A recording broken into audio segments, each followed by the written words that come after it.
시간 되기를 간절히 소망합니다.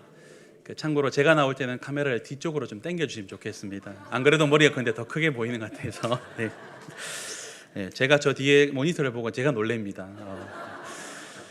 네. 여러분, 세상에서 가장 무서운 말이 무엇일까요? 혹시 이런 말을 기억하실지 모르겠습니다. 옛날 어린이들은 호환, 마마, 천연도와 같은, 이걸 웃으시면은 40대 이상으로 한 번쯤 비디오를 빌려보신 분들이고, 모르시는 분들은 비디오 없이 그냥 성경 말씀만 읽고 살아가셨던 분입니다. 맞죠? 예전에는 호환, 호랑이한테 잡혀가는 재난과 같은 일들, 또 마마, 또 천연도와 같은 전염병을 얘기하는데, 요즘은 호랑이는 다 동물원에 갇혀 있어서 그럴 일 없고, 천연도와 같은 그런 전염병들은 주사 맞으면 다 해결됩니다. 그러니까 요즘은 그런 게 무서운 게 아니라 요즘 무서운 말은 따로 있죠. 사모님, 땅값 떨어졌습니다. 사장님, 대출금리 올라갔습니다. 또는 자녀들이 엄마, 저 꼴등했어요. 또 어떤 말이 있을까요? 요즘 전화 갑자기 와서 고객님 라고 얘기하면서 무슨 하는 말들이 우리를 두렵기도 합니다. 하지만 이런 것들은 그냥 우스갯소리로 넘어갈 수 있습니다. 그런데 오늘 제가 여러분들에게 이 한마디 하면은 아마 번뜩 하고 생각나는 무서움이 있을 겁니다. 여러분이 살아가시면서 언젠가 정말 여러분의 부모님에게 정말 말 안 들었을 때, 정말 속 썩이겠을 때 여러분의 부모님이 여러분에게 했던 말, 이런 말이 있을 겁니다. 딱 나중에 너 같은 자식 낳아서 살아봐라. 들어보신 적 있습니까? 예, 저도 들은 적 있습니다. 딱 네 같은 자식 낳아서 한번 살아보면 내 맘 알 거다 하고 혼나본 적이 있을 겁니다. 요즘 제가 많이 공감합니다. 예, 저희 자식들을 보면서 요즘 이런 생각을 많이 합니다. 왜 하나님이 아브라함에게 이삭을 다른 때가 아니라 한 13살쯤 때 불렀을까? 그 전에 불렀으면 너무 귀해서 안 데려갔을 거고, 너 그 다음에 했으면 또 키운 게 아까워서 안 데려갔을 건데, 딱 사춘기에 접어든 이 이삭이 평소에 속 썩이지 않았을까? 그래서 아브라함이 뒤도 안 돌아보고 가자라고 했을 것 같습니다. 요즘 저희 애들이 딱 그때에 머물러 있습니다. 그래서 저희 어머니가 했던 말, 딱 나중에 네 같은 자식 낳아봐라 했는데 생각이 납니다. 신기하게도 닮지 말라고 해도 자녀들은 부모를 닮아가죠. 저는 경상북도 안동에서 태어났습니다. 그런데요, 태어나서 얼마 되지 않아서 울산으로 오게 되었고, 제가 대학을 오기 전까지 거의 20년을 울산에서 자랐습니다. 그런데도 제 말투와 억양 그리고 이 식성은 이 경북에 많이 이제 젖어 있습니다. 그래서 말을 하더라도 경북말을 쓰고, 제가 제일 좋아하는 음식은 참고 삼아, 여러분 절대 저보고 사달라는 얘기는 아닙니다. 제가 좋아하는 음식은 안동 찜닭, 그리고 안동에서 나는 안동 식혜, 그리고 배추전을 좋아합니다. 왜냐하면 제가 안동에 산 건 아니지만 태어나서 얼마 안 돼서 넘어왔기 때문에, 하지만은 저희 친척분들이 또 저희 어머니가 해주던 음식이 그것이고, 집에서 저희 아버지 어머니가 쓰던 말이 그 말이었고, 친척들을 만나면 늘 그런 말을 쓰니까 분명 저는 울산에서 자랐는데 제 말과 저의 문화는 이 경북에 머물러 있습니다. 비슷하게 경상도에서 태어나서 경상도에 살아갔지만 부모님이 전라도 출신이신 분들은 나도 모르게 그쪽 음식과 그쪽 말투에 젖어 있는 분들이 계십니다. 또 이런 분도 계시죠.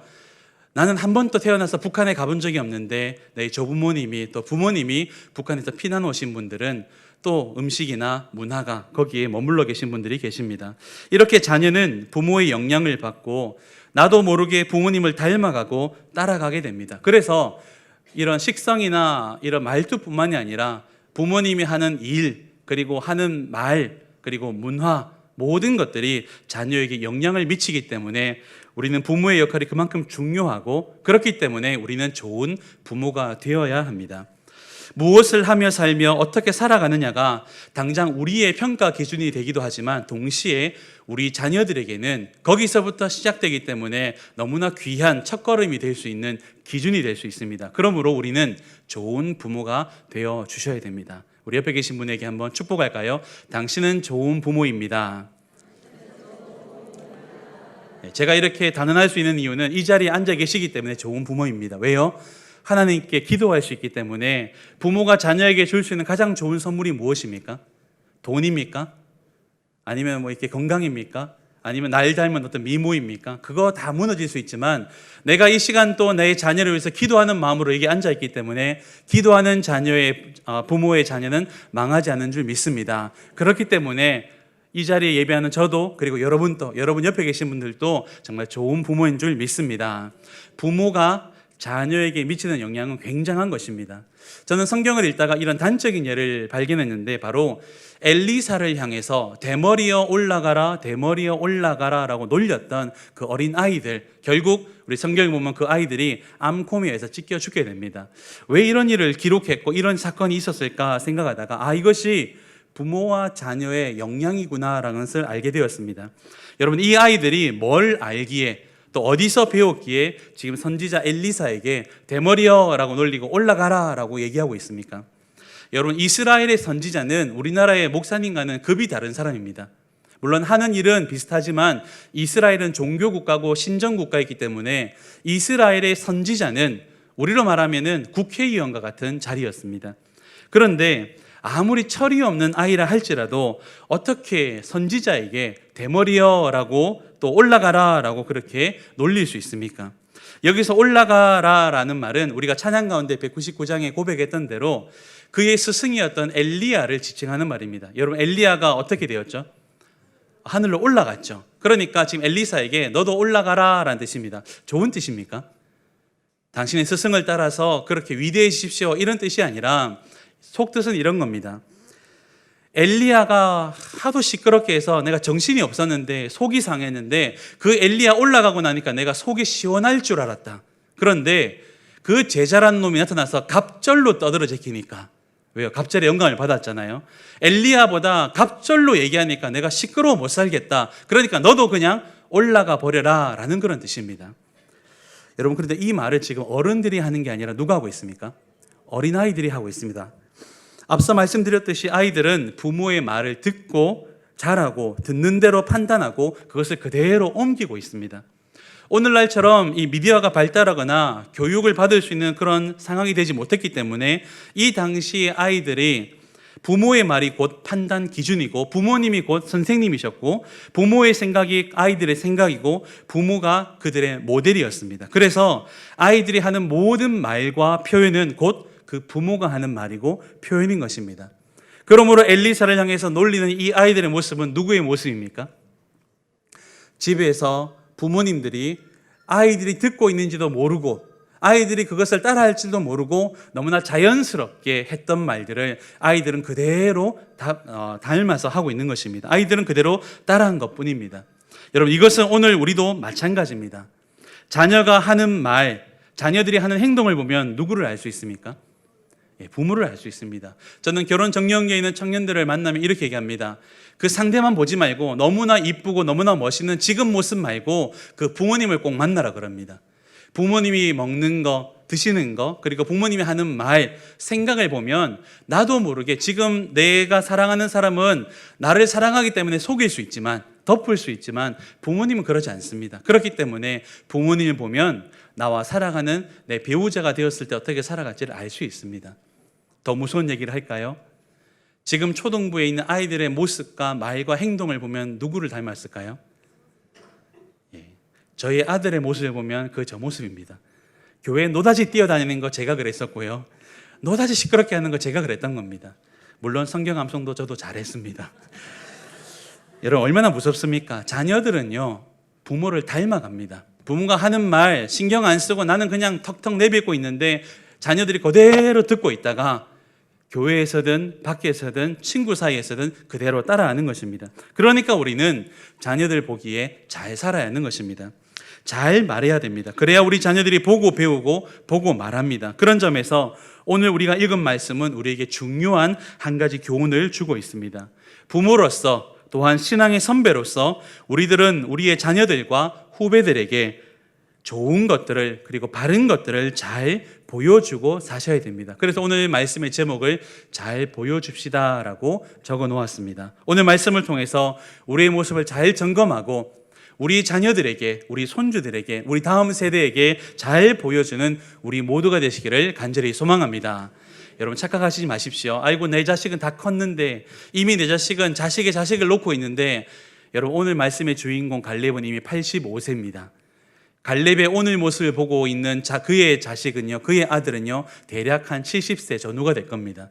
그러니까 아이고 내 자식이 다 자랐는데 라고 여러분 이 말씀은 나와 상관없는 말씀으로 생각하지 마시고 지금 그리고 지금 나의 자녀에게 똑같이 적용할 수 있는 부분이라는 것을 여러분 잊지 마시고 잘 들어주시길 바랍니다. 오늘 말씀은 우리가 잘 아는 부분입니다. 모세를 이어서 이스라엘을 지도했던 여호수아가 모든 어려움들을 뚫고 많은 전쟁을 통해서 결국 이 가나안 땅을 정복을 했습니다. 정복을 했으니까 이제 남은 일은 무엇입니까?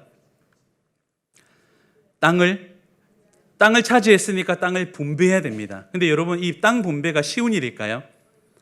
땅 분배, 요즘 말하면 재산 분배를 해야 됩니다.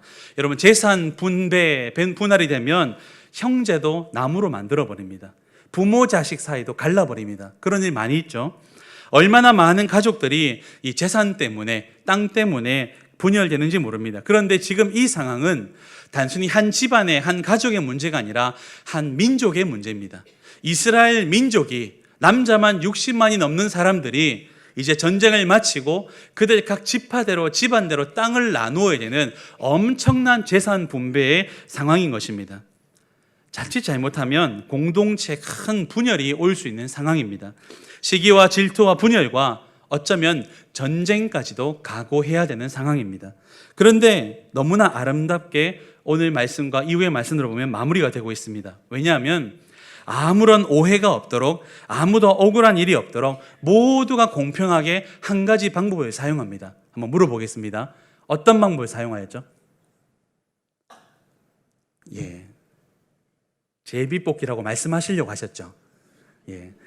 너무나 공평하게요. 아무도 손해본다 생각하지 않고 아무도 억울한 일이 없도록 제비를 다 뽑습니다. 물론 형편에 따라 좀 조정하는 부분도 있지만 제비뽑기를 통해서 이렇게 나누게 됩니다. 세상 말로 하면 제비뽑기는 뭐가 많아야 됩니까? 뭐가 좋아야 됩니까? 재수가 좋아야 되고, 우리가 하는 신앙적인 표현을 한다면 누구의 은혜입니까? 하나님의 은혜입니다. 그래서요, 하나님의 은혜로 각 지파가 사실 나중에 점검해 보면 창세기 49장, 48장, 50장에 나왔던 이 야곱이 했던 기도대로 그들이 각 지역들로 흩어지게 됩니다. 그래서 모든 지파를 다 분배한 그 시점에 한 사람이 등장합니다. 오늘 말씀의 한 주인공인 바로 갈렙, 유다 지파의 두목이었던 대표였던 갈렙입니다. 여러분, 여호수아와 갈렙은 출애굽한 이스라엘 민족 중에 유일하게 이 가나안 땅에 들어온 사람입니다. 심지어 모세도 들어오지 못했고 아론도 들어오지 못했습니다. 그런데요, 이 땅에 60만의 1세대가 다 죽은 다음 오직 2세대만 들어올 때 여기 함께 들어왔던 1세대원 딱 2명이 있는데 그 사람이 바로 여호수아와 갈렙입니다. 우리나라로 따진다면 아마 김구 선생님 좀 안 되겠습니까? 민족의 영웅이고 역사의 산 증인입니다.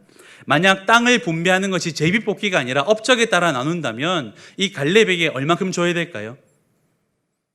제가 여호수아라면 나라의 절반이라도 떼줘야 될 것 같습니다. 주면서 알아서 쓰시고 알아서 나누어 주십시오라고 할 것 같습니다. 그렇지 않더라도 가장 좋은 땅, 가장 기름진 땅, 가장 날씨 좋고 인심 좋은 곳에 분배하는 것이 아마 당연해 보입니다. 그러나 갈렙은 그렇지를 않습니다. 오늘 읽은 말씀 6절부터 보시면 여러분 40년 전 이야기를 꺼내고 있습니다.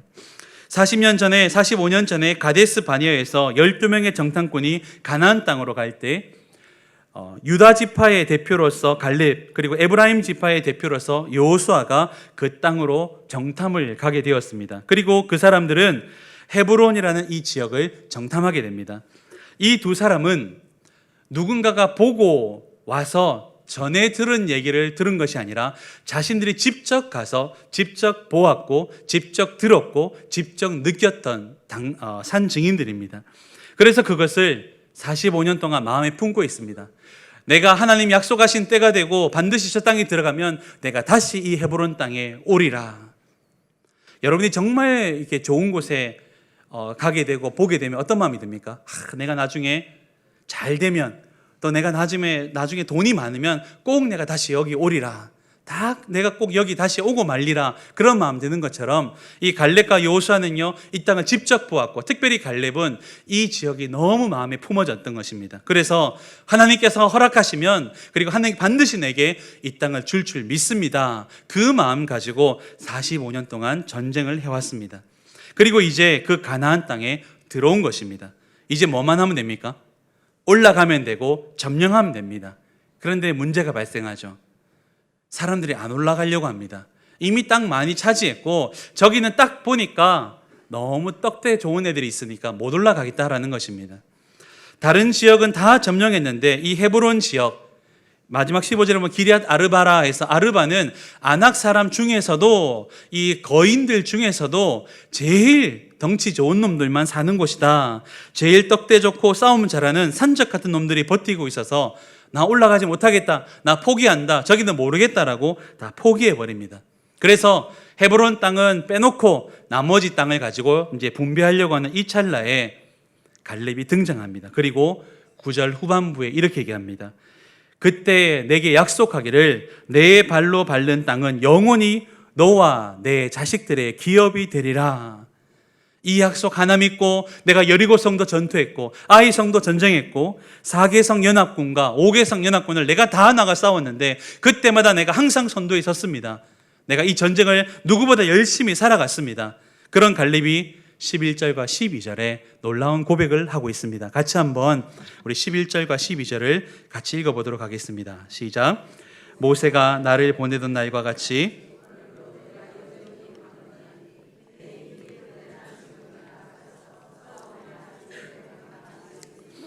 그날에 여호와께서 말씀하신 이 산지를 지금 내게 주소서. 당신도 그날에 들으셨거니와 그곳에는 아낙 사람이 있고 그 성읍들은 크고 견고할지라도 여호와께서 나와 함께 하시면 내가 여호와께서 말씀하신 대로 그들을 쫓아내리이다. 얼마나 놀라운 믿음의 고백입니까? 지금 나이가 몇 살이라고요? 일남전도에쯤 되겠죠. 최고령급 아니겠습니까? 아이고 나 이제 끝났습니다. 나 이제 아무것도 하기 싫습니다. 못합니다. 허리 아픕니다. 힘듭니다. 앉아있고 싶습니다. 해야 될 이 나이에 갈렙이 하는 말이 뭡니까?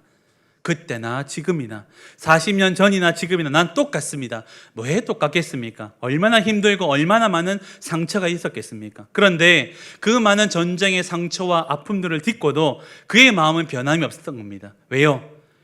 45년 전에 봤던 그 땅은 나의 땅이고 내 자식들의 땅이라고 생각하고 품었기 때문입니다. 그래서 그는 이 전쟁을 자원합니다. 그리고 15절을 보시면 헤브론의 옛 이름은 기럇 아르바라. 아르바는 아낙 사람 가운데서 가장 큰 사람이었더라. 그리고 그 다음 같이 읽겠습니다. 시작. 그 땅에 전쟁이 그쳤더라. 이겼다는 말입니까? 졌다는 말입니까? 분명 여기는 놀라운 정말 떡대 좋은 놈들이 있는데 그리고 전쟁이 그쳤더라. 즉 갈렙은 결국 그 땅을 차지했더라라는 뜻입니다. 여러분 이 12절과 15절 사이에 중간 과정이 생략이 되어서 얼마나 치열한 전쟁이 있었는지를 모릅니다. 얼마나 많은 손해를 입고 희생을 감수했는지 모릅니다. 우리가 동화책을 읽을 때 착각하는 게 있죠. 우리가 동화책을 읽을 때 맨 마지막 장은 항상 어떻게 마칩니까? 그리고 왕자님과 공주님이 결혼해서 오래오래 행복하게 살았다더라 하고 마치죠. 동화책이니까 여기서 마칠 수 있습니다. 하지만 우리는 알죠. 그 다음 대하 드라마가 쓰여집니다. 사랑과 전쟁이 끊임없이 이어지게 되잖아요. 마찬가지입니다. 이 12절의 갈렙의 믿음의 고백과 15절의 그 땅의 전쟁이 그쳤다. 이 사이에 비록 성경은 기록하지 않지만 우리가 예상할 수 있습니다. 얼마나 엄청난 전쟁이 있었고 얼마나 많은 사람이 죽어가 나간지 모릅니다. 그러나 중요한 것은 갈렙은 여전히 최전방에 섰을 것이고 그와 그의 유다 지파가 가장 큰 사람이었던 아낙 사람들, 아르바 사람들을 정복하고 이 전쟁은 마무리하게 되었습니다. 사랑하는 성도 여러분, 이 말씀 보면서 혹시나 이거 당연한 거 아닙니까? 하나님께서 함께 하시는데 이거 당연한 거 아닙니까? 하나님이 여리고 성도 무너뜨리셨는데 이거 당연한 거 아닙니까? 라고 생각할 수 있습니다. 이스라엘이니까 하나님 백성이니까 이건 당연하다라고 생각할 수 있습니다. 하지만 여러분 여호수아와 사사기 말씀들을 꼼꼼히 읽어보시면 이건 절대로 당연한 것이 아닙니다. 단 지파는 배정받은 땅을 결국 포기하고 이동해 버립니다. 다른 지파들은 다를 것 같습니까? 이후에 등장하는 많은 지파들도 점령하다가 거기는 포기하고 거기는 놔두고 거기는 내려놓았더라 라는 말씀이 끊임없이 기록되어 있습니다. 조금만 어렵고 힘들어도, 조금만 상대가 강해 보여도 전부 다 주저앉아 버립니다. 특별히 이 여호수아의 말씀 보면 그들이 철병거를 가졌더라. 이 이스라엘 사람들은 기껏해야 막대기 들고 창 들고 있는데 상대는 철병거, 전투력으로 따지면 여기는 막대기 들고 있고 저기는 탱크 들고 있는 겁니다. 싸움이 안 됩니다. 그러니까 그들은 포기해 버립니다. 그래서 남아있던 그 지역의 이 블레셋 민족들, 가나안 민족들, 미디안 민족들이 이 사사시대부터 왕정시대까지, 다윗시대까지도 계속해서 이스라엘의 옆구리가 가시처럼 되어서 끊임없이 해코지하고 힘들고 방해하고 침략하고 빼앗았던 것입니다.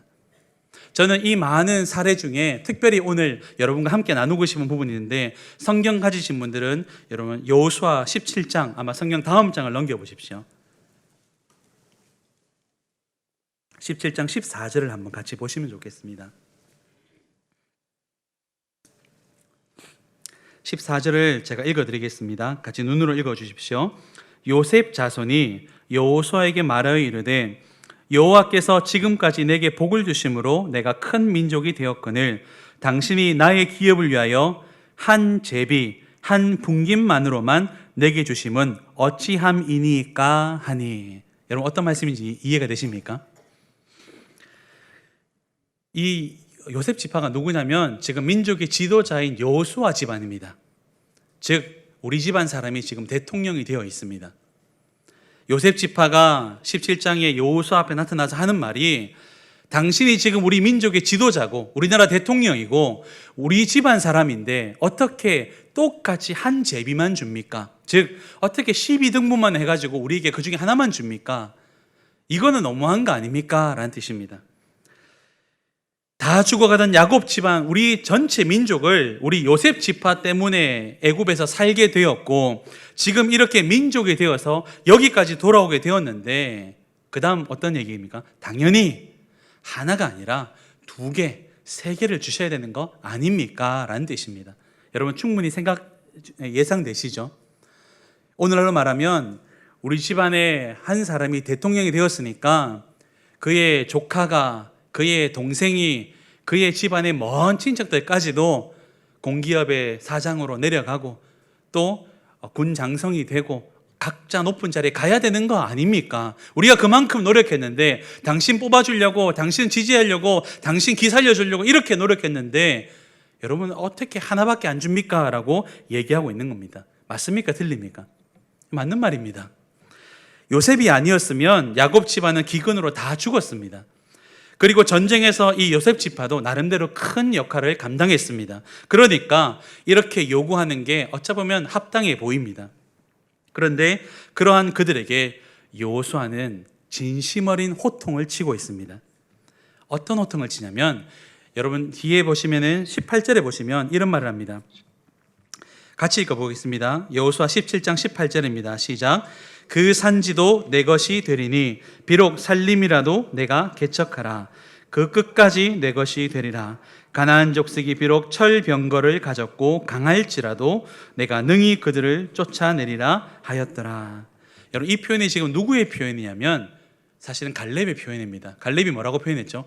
지금 이 산지를 나에게 주십시오. 죄송하지만 여호수아랑 함께 전쟁을 해왔던 동지입니다. 동지긴 동지인데 사실은 집안은 다릅니다. 각 다른 지파입니다. 그러니까요, 여호수아의 마음이 아마 이랬을 겁니다.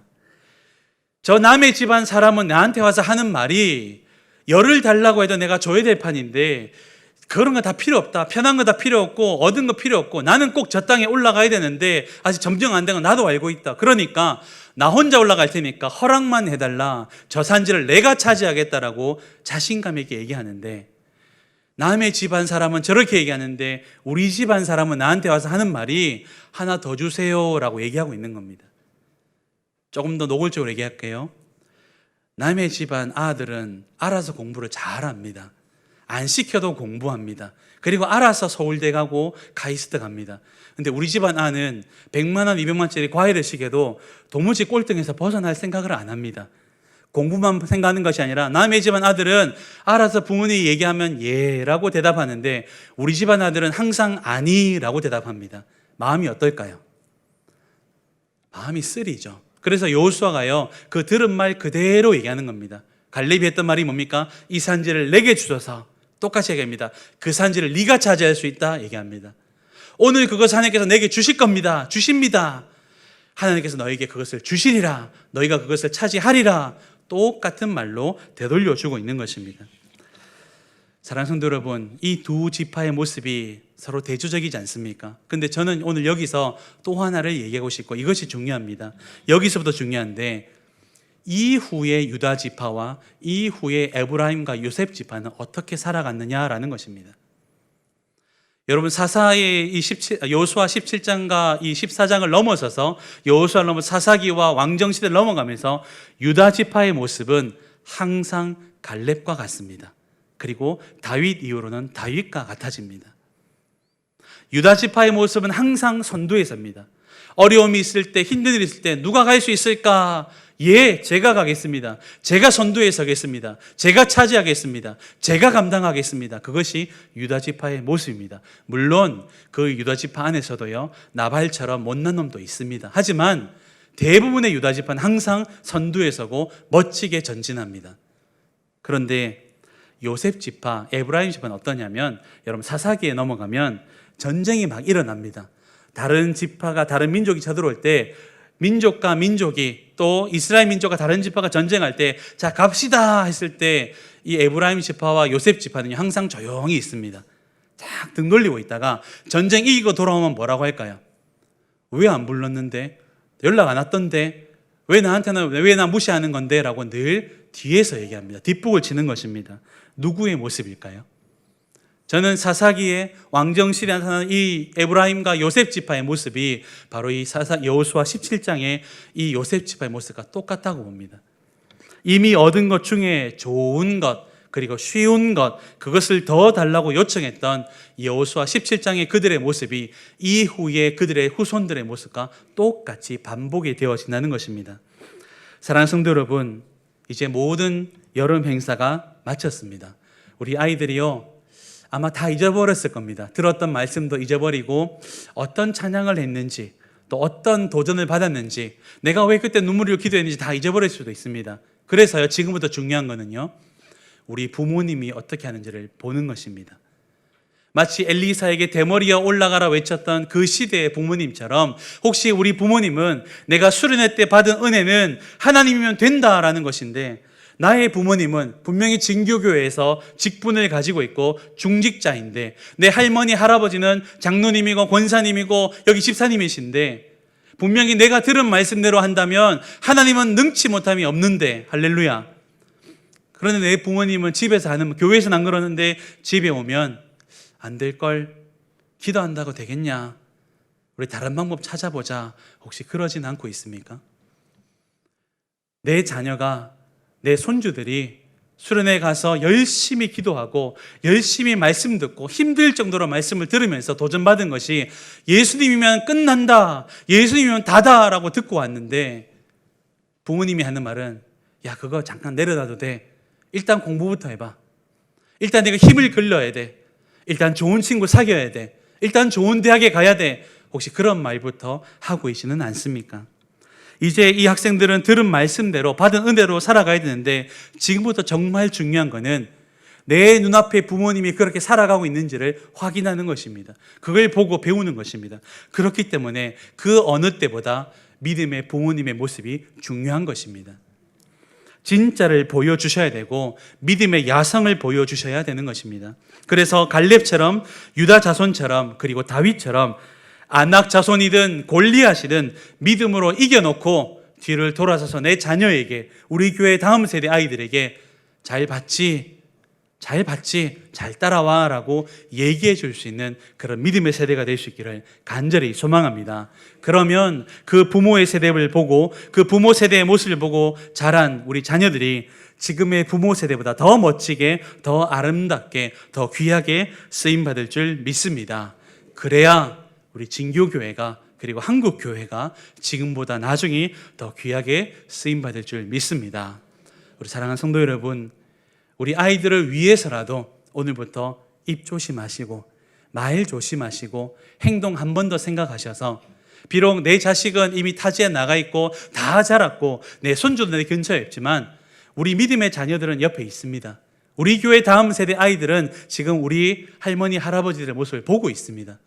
우리 은퇴하신 장로님 권사님들의 모습을 보면서 믿음이 무엇인지를 눈으로 보고 있고 배우고 있습니다. 그렇기 때문에 무덥다고 해서, 힘들다고 해서, 내가 이제 나이가 많다고 해서, 나 할 만큼 했다고 해서 이제는 다 내려놓지 마시고 변함없이 말씀의 자리, 예배의 자리, 기도의 자리에서 믿음이 무엇인지를 잘 보여주고 그 믿음의 길을 따라올 수 있도록 잘 보여주기를 예수님 이름으로 간절히 소망하고 기도합니다.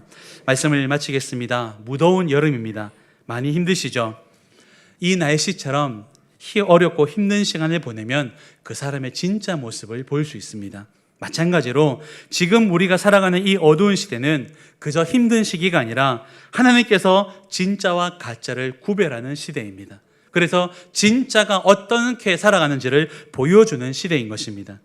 교회가 욕을 먹고 손가락질 받는 바로 이 시대가 진짜 교회가 어디인지를 보여주고 확인시켜주는 시기이며, 예수님 믿는 것이 미련해 보이고 바보라고 손가락질 받고 놀림받는 바로 이때가 진짜 성도가 누구인지, 진짜 믿음의 모델이 누구인지를 보여줄 수 있는 가장 좋은 때입니다. 이러한 때에 믿음 하나로 살아가서 우리 다음 세대에게, 내 자식은 멀리 있지만 멀리 있기 때문에 여기 있는 내가 잘 살아서 멀리 나가 있는 자녀가 그곳에서는 내가 확인할 수 없지만 적어도 저 고향에 있는 내 부모님은 적어도 이러한 시기에 그렇게 하지는 않을 거야. 비록 내가 살아가는 이 시대에 내 주변 사람들은, 그 자녀들이 어디 있는지 모르지만 그 주변 사람들은 이런 시대 때 무너지고 포기하고 배신하고 하나님 떠나버리지만 적어도 저 진교교회에 있는 우리 믿음의 선배들은, 그리고 나의 부모님들은, 내가 알고 있는 그 장로님, 권사님, 집사님들은 아마 이렇게 살아갔을 거야 라고 기대할 수 있도록, 그래서 우리 다음 세대 주자들에게, 그리고 우리 다음 세대 우리 교회의 차세대들에게 믿음의 모델이 되어주시고 선생님이 되어주시고 참된 부모님이 되어주시기를 간절히 소망합니다. 하나님은 그러한 자들과 그러한 자녀에게 믿음의 능력과 은혜를 가득하게 부어줄 줄 믿습니다. 이 시간 같이 한번 기도하시겠습니다.